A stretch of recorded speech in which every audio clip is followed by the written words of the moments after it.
Some events leave a deep mark on history, but none on the land. This is the site of the Battle of Hastings. After almost 1,000 years, no traces of the bloody conflict can be seen.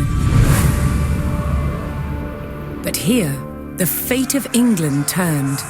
It's where a king was killed, and his victor claimed the throne.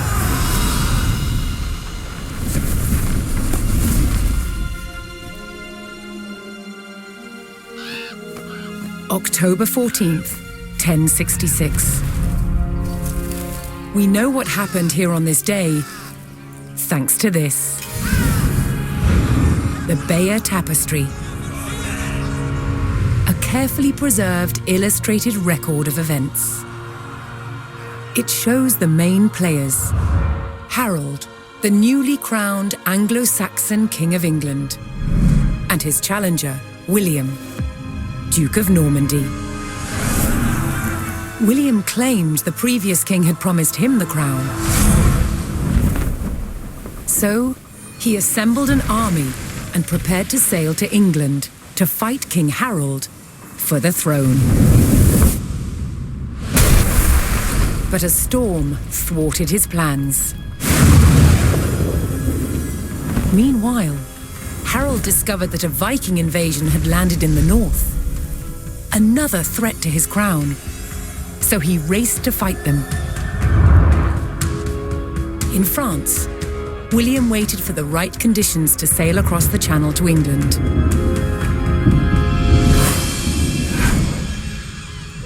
The weather cleared.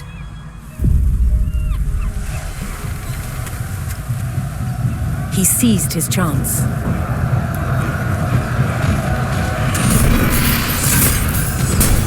250 miles north, Harold had defeated the Vikings.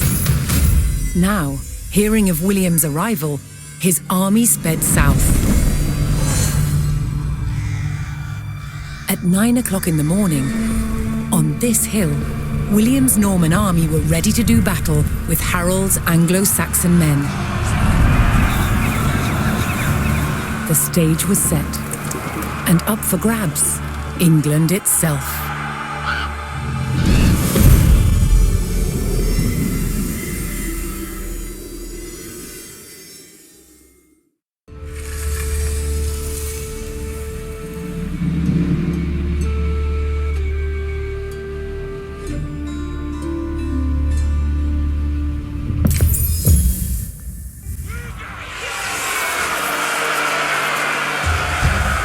On October 14th, 1066, William of Normandy stood ready for battle at the base of a hill.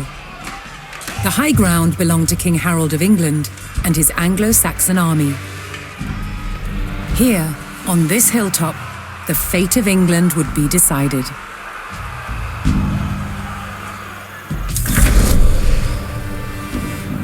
Donnez-moi vos advits.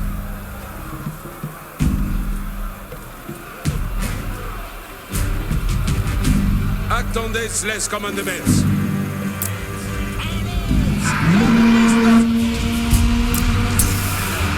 William's Norman army made the first charge, launching a direct assault on the shield wall.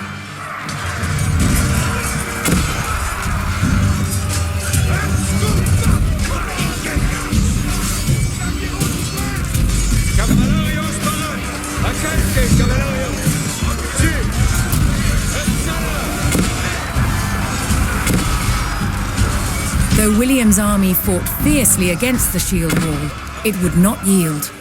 As one man fell, another took his place. Overlapping shields in tight formation made for a near impenetrable barrier.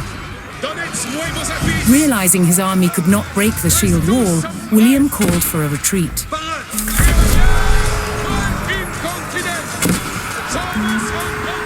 William's feigned retreat was working. The Anglo-Saxon army broke their shield wall formation, leaving gaps for William to make a move.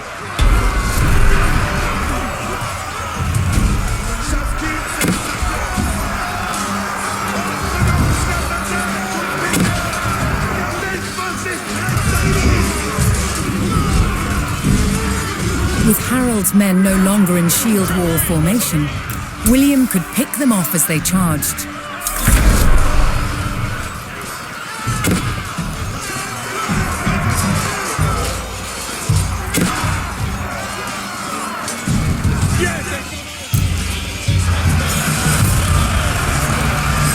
The Anglo-Saxons had deployed rows of spearmen to push back the invaders, but William had an answer: his sharp-eyed archers.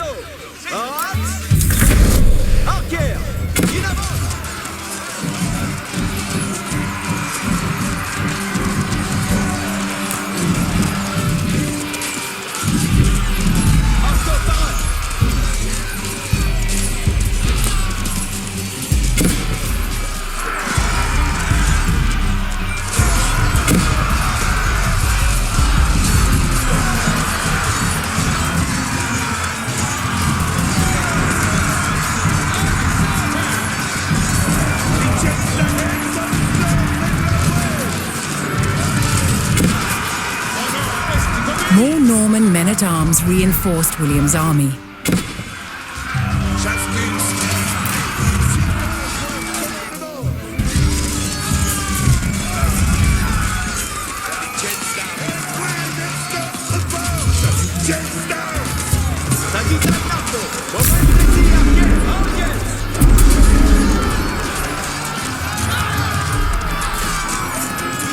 Anglo-Saxon archers joined the fray, and the Normans' deadly cavalry ready to charge. But first, William's forces had to eliminate the enemy spearmen, whose sturdy polearms could easily bring down a horse.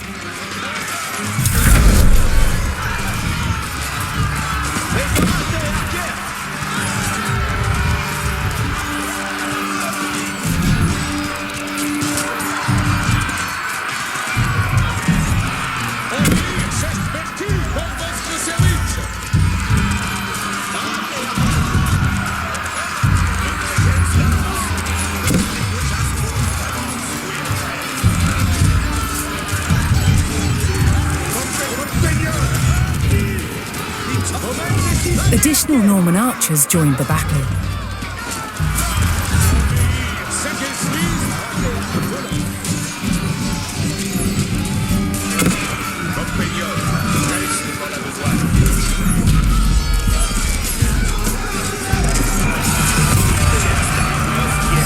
With the threat of spearmen cleared from the field, William's cavalry was free to charge at the Anglo-Saxon archers.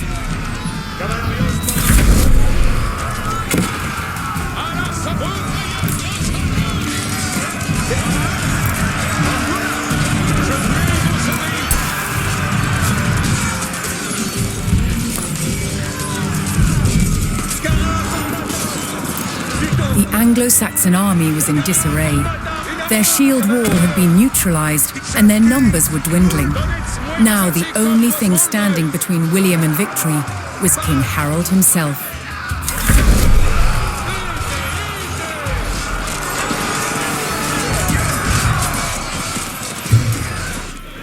The last of Harold's men encircled their king, prepared to lay down their lives to save his.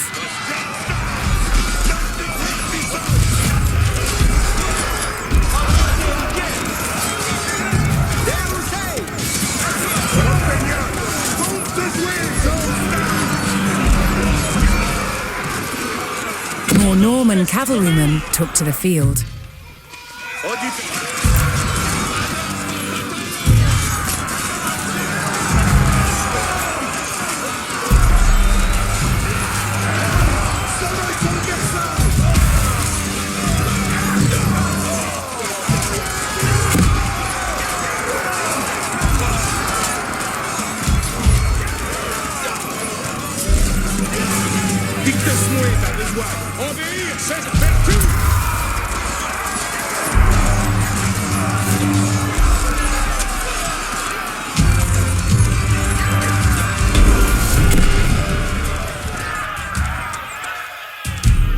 The Anglo-Saxon King Harold had fallen. In the confusion, some loyal soldiers fought to the death, while others scattered in panic.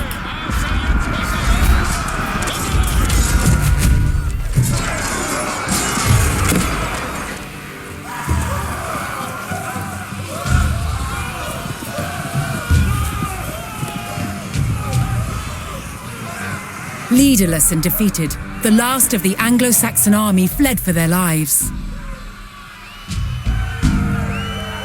The Normans celebrated victory over the English king, but William's quest to rule England was just beginning.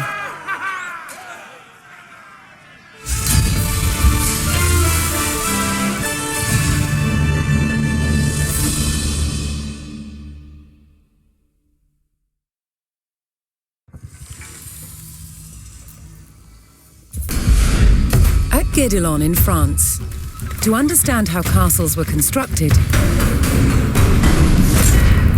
they're building one from scratch, using just the tools and materials of the medieval age. It's a 25-year project, the world's biggest archaeological experiment.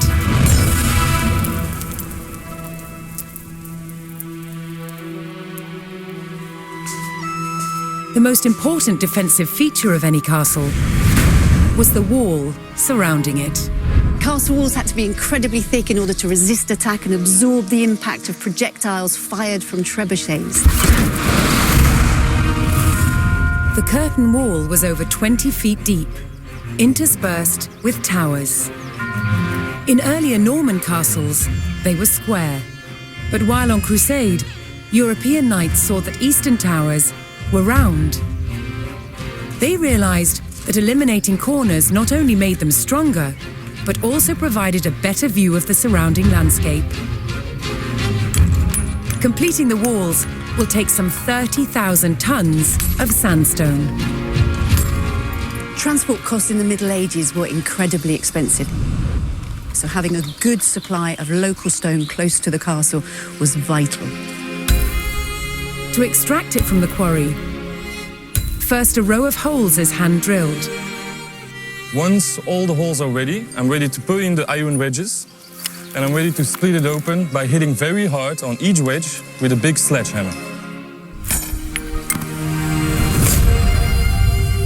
The stone is split into usable blocks, then transported using horsepower and human effort. This treadwheel crane can lift up to half a ton. The walls are built like sandwiches. On the outside, you have facing walls built from better quality stones. And the inside, the rubble cores, they're built with softer stones and other offcuts from the quarry. And they're built up in layers with a very thick, coarse mortar. This ingenious method makes the walls better able to withstand hits from a trebuchet.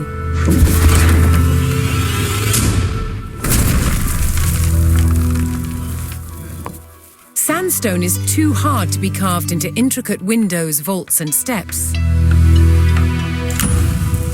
Instead, softer, more expensive limestone is used.